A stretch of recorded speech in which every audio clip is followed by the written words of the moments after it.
Hello everyone, कैसे हैं आप सब। इस पार्ट में हम बात करेंगे राज्यपाल के बारे में, यानी गवर्नर के बारे में, जिसमें हम समझेंगे कि राज्यपाल होते कौन हैं, उनकी क्या कार्य और शक्तियां हैं, उनकी नियुक्त कैसे किया जाता है और राज्यपाल बनने के लिए क्या कंडीशन और क्या एलिजिबिलिटी होनी चाहिए।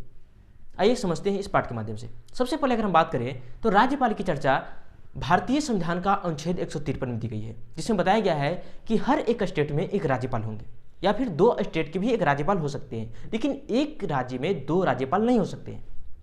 वहीं पे अगला आर्टिकल 154 कहता है कि जो राज्यपाल होंगे वह स्टेट का एग्जीक्यूटिव का हेड होंगे, यानी कार्यपालिका का प्रमुख होंगे, फॉर्मल हेड होंगे, यानी कि जितना भी एग्जीक्यूटिव प्रशासनिक कार्य है उसका राज्य में जो हेड होंगे वो होंगे गवर्नर, यानी कि राज्यपाल, जिनके पास बहुत सारी शक्तियां होंगी।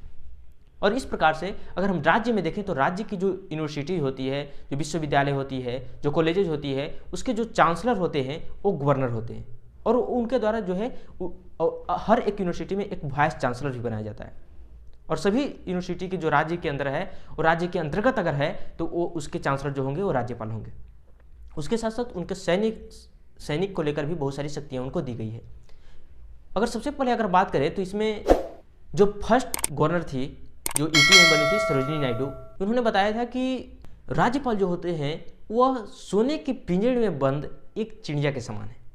आर्टिकल 156 जिसमें राज्यपाल के कार्यकाल के बारे में बताया गया है कि राज्यपाल राष्ट्रपति के प्रसाद पर्यंत होंगे, यानी कि राष्ट्रपति के इच्छा पर निर्भर होगी कि वह कब तक राज्यपाल को उनके पद पर रहने देंगे, या फिर जब चाहे तब वह उनके पद से हटा सकते हैं या एक राज्य से दूसरे राज्य में ट्रांसफर कर सकते हैं। तो कितने समय तक राज्यपाल अपने पद पर रहेंगे यह राष्ट्रपति की इच्छा पर निर्भर होगी।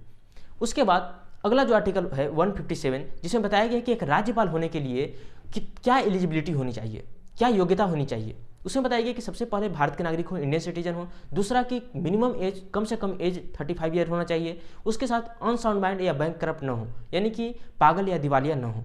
उसके बाद अगला जो हमारा आर्टिकल है 158 जो बताता है कि एक राज्यपाल बनने के लिए क्या कंडीशन है। कंडीशन में बताया गया है कि सबसे पहला कि वह किसी भी लाभ के पद पर ना हो, दूसरा कि वह उस समय जिस समय राज्यपाल बनाया जा रहा है और एमपी या एमएलए न हो, उसके साथ साथ जिस राज्य को, यानी कि वह जिस राज्य के मूल निवासी हैं उस राज्य के वो राज्यपाल नहीं बन सकते हैं।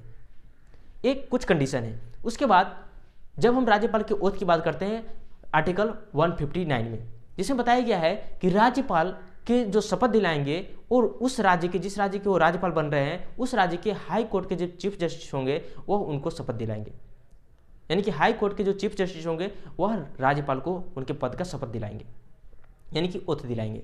उसके बाद आता है आर्टिकल 160। आर्टिकल 160 में बताया गया है कि जिसकी चर्चा संविधान में नहीं की गई है, नहीं बताया गया है कि अगर कोई आकस्मिक स्थिति आता है उसकी चर्चा संविधान में नहीं की गई कि किसके कार्य क्षेत्र में है, मुख्यमंत्री के है या किसके कार्य क्षेत्र में है, तो ऐसी स्थिति में वो राज्यपाल के कार्य क्षेत्र के अंतर्गत आएगा, उस पर राज्यपाल का नियंत्रण होगा।